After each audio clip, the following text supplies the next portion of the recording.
History I کے پیارے دوستوں، السلام علیکم۔ میں ہوں فہیم جراد۔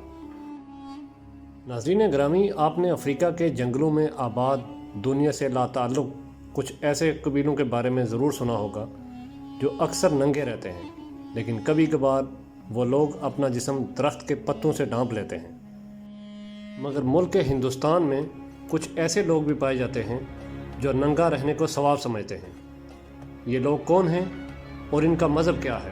آج ہم ان کے بارے میں جانیں گے اور مزید یہ بھی جانیں گے کہ ان کے اس مذہب کی ابتدا کب سے ہوئی اور یہ کس بھگوان کو پوجتے ہیں۔ ناظرین گرامی، ان کے مذہب کا نام جین مت یا جینزم ہے۔ برصغیر پاک و ہند کے مذاہب میں ایک مذہب یہ بھی ہے جس کا شمار دنیا کے قدیم ترین مذاہب میں کیا جاتا ہے۔ ہندوستان میں ایک طویل عرصے تک جین مت ہندوستانی ریاستوں کا سرکاری مذہب بھی رہا ہے، لیکن 8ویں صدی عیسوی میں مختلف وجوہات کی بنا پر جین مت کی شہرت میں نمایاں کمی واقع ہوئی۔ موجودہ صورتحال کی بات کی جائے تو جین مت کے پیروکار بھارت میں 2.4 ملین ہیں، جبکہ دنیا کے دیگر ممالک یعنی Belgium, Canada, Hong Kong, Japan, Singapore اور امریکہ میں بھی یہ لوگ کسی حد تک پائے جاتے ہیں۔ البتہ عالمی سطح پر جین مت کے پیروکاروں کی تعداد 6.1 ملین ہے۔ اس مذہب کا بانی مہاویر تھا، جو بھارت کے صوبے بہار کے ایک شہر پٹنہ کی ایک چھوٹے سے گاؤں ویشالی میں پیدا ہوا۔ یہ 540 قبل مسیح کا زمانہ تھا۔ اس وقت مہاویر کشتری ذات سے تعلق رکھتا تھا اور وہ ہندو دھرم کی اس شاخ سے تعلق رکھتا تھا جسے پرشو ناتھ کہا جاتا تھا۔ واضح رہے کہ پرشو ناتھ ہندو ریاضت کرنے پر بہت زور دیتے تھے اور ترک دنیا کو بہترین کام خیال کرتے ہیں۔ اس خاندانی پس منظر کے ساتھ مہاویر ایک عیش و عشرت کی زندگی گزار رہا تھا کہ 30 برس کی عمر میں اس نے دنیا کو ترک کرنے کا فیصلہ کر لیا۔ اس فیصلے کی اس کے علاوہ کوئی اور وجہ سامنے نہیں آتی کہ اس کے آباء و اجداد میں بہت سے ایسے بزرگ تھے جنہوں نے ایسا ہی کیا تھا۔ اس فیصلے کے بعد مہاویر نے اپنے سر کے بال نوچ ڈالے، لباس اتار پھینکا اور ایک دھوتی پہن کر جنگل کی طرف چلا گیا۔ 12 برس تک وہ تپسیا یعنی ریاضت کرتا رہا اور مسلسل سفر میں رہا، بلکہ یہاں تک کہ بھی کہا جاتا ہے کہ وہ جسم پر دھوتی ایک آدھ عرصے تک رہی۔ اس کے بعد وہ ننگ دڑنگ ہی رہنے لگا۔ ریاضت کے دوران وہ کسی قسم کی گندگی کو اپنے جسم سے جدا نہ کرتا، یہاں تک کہ اس کے سر میں جوئیں پڑ گئی، لیکن وہ سر کو ان جوؤں سے صاف نہ کرتا، بلکہ ان سے ہونے والی تکلیف کو بھی برداشت کرتا تاکہ اس کے اندر زیادہ سے زیادہ قوت برداشت پیدا ہو۔ لوگ اس کو گندے بدن اور ننگ دھڑنگ خلیے کو دیکھ کر اس پر آوازیں کستے، گالیاں دیتے، پتھر مارتے، لیکن وہ اپنی اندیکھی دنیا میں مست رہتا اور اس صورتحال کو اپنی روحانی ترقی کے لیے استعمال کرتا۔ جبکہ جین مت کے علماء مہاویر کی زندگی کے اس دور کو ہنسا یعنی عدم تشدد کے فروغ کا باعث قرار دیتے تھے۔ ریاضت کے 13ویں برس اس نے دعویٰ کیا کہ مجھے کیول گیان حاصل ہو گیا ہے، یعنی مہاویر نے اس بات کو سب سے بڑی حقیقت قرار دیا کہ خدا کوئی دیوتا نہیں جو محض بہت سارے خداؤں کا سردار ہو، بلکہ اس کی علیحدہ سے ایک متعین ذات ہے جو سب سے بڑی اور اعلیٰ ہے۔ اس شعور اور آگاہی کی بنیاد پر مہاویر کو جنہ کہا گیا، جس کا مطلب ہے فاتح، یعنی زندگی کے دکھوں کا فاتح۔ جنہ سے جین بنا اور مت کا مطلب طریقہ مذہب یعنی راستے کے ہیں، لیکن اس کے بیان کردہ طریقہ کار کو مذہب کی شکل دے دی گئی جسے جین مت کا نام دے دیا گیا۔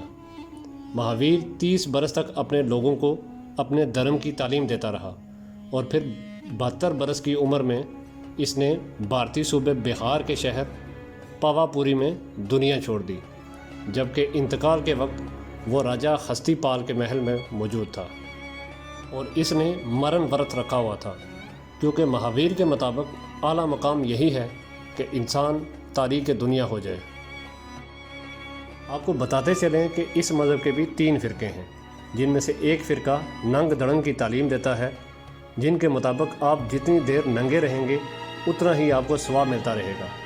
یہی وجہ ہے کہ کیونکہ اس فرقے کے لوگ ہمیشہ کپڑوں کے بغیر نظر آتے ہیں، یہاں تک کہ وہ اپنی عبادات اور معمول کے کام بھی بنا کپڑوں کے کرتے ہیں۔ لیکن ان کے دوسرے فرقے کے نزدیک دھوتی پہننا جائز ہے، اور جین مت کا تیسرا فرقہ کافی ترقی پسند تھا، جس کے نزدیک جائیداد رکھنا جائز تھا۔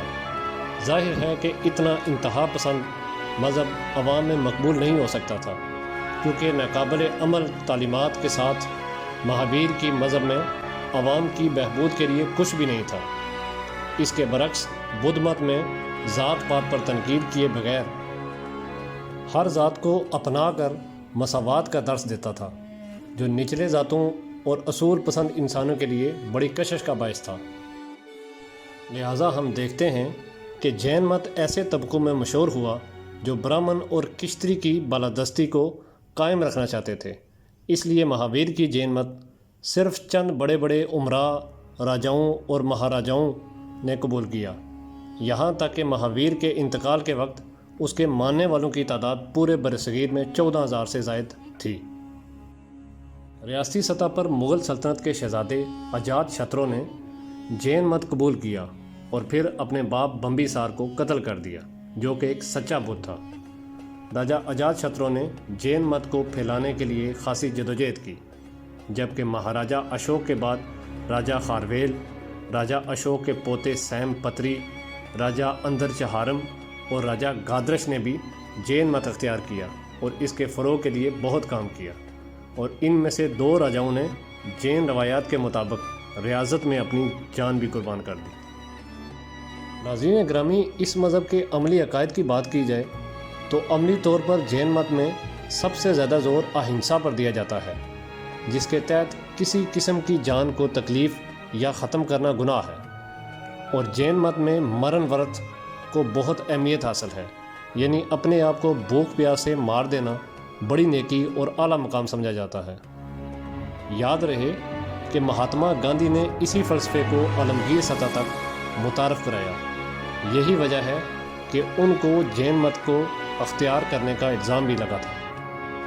اسی طرح جین مت خدا کی ہستی کو تسلیم نہیں کرتا، لہٰذا ان کا کہنا ہے کہ جو بڑا ہے وہی انسان کی روح میں پائی جانے والی طاقت خدا ہے، اور دنیا میں ہر چیز جادو ہے۔ ان کے مطابق روح جسم بدل بدل کر آتی ہیں، مگر اپنی الگ ہستی کا احساس باقی رہتا ہے۔ جین مت سے تعلق رکھنے والے سادھو دن میں 1 دفعہ کھانا کھاتے ہیں، وہ بھی غروب آفتاب سے قبل، اور کھانے میں مکھی یا بال گر جائے تو کھانا چھوڑ دیتے ہیں اور اگلے دن تک بھوکے رہتے ہیں۔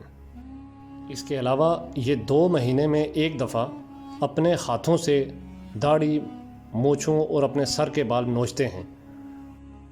ناظرین گرامی، یاد رہے کہ جینیوں کی ایک معقول آبادی تقسیم سے قبل پاکستان میں بھی آباد تھی، جو تقسیم کے بعد آہستہ آہستہ یہاں سے ہجرت کر گئے، لیکن اس کے باوجود یہاں کے مختلف علاقوں میں ان کے خوبصورت مندر ان کی یاد اب بھی دلاتے ہیں، جن میں سے کچھ مندر سندھ کے علاقے تھر کے مرکزی شہر مٹھی اور اس کے آس پاس پائے جاتے ہیں، جن کی کل تعداد 7 ہے۔ جی تو پیارے دوستو، یہ تھی ہماری آج کی ویڈیو۔ امید ہے آپ کو ویڈیو پسند آئی ہوگی۔ انشاءاللہ آپ سے اگلی ویڈیو میں ملاقات ہوگی۔ تب تک اپنے دوست فہیم جلال کو اجازت دیں۔ اللہ حافظ۔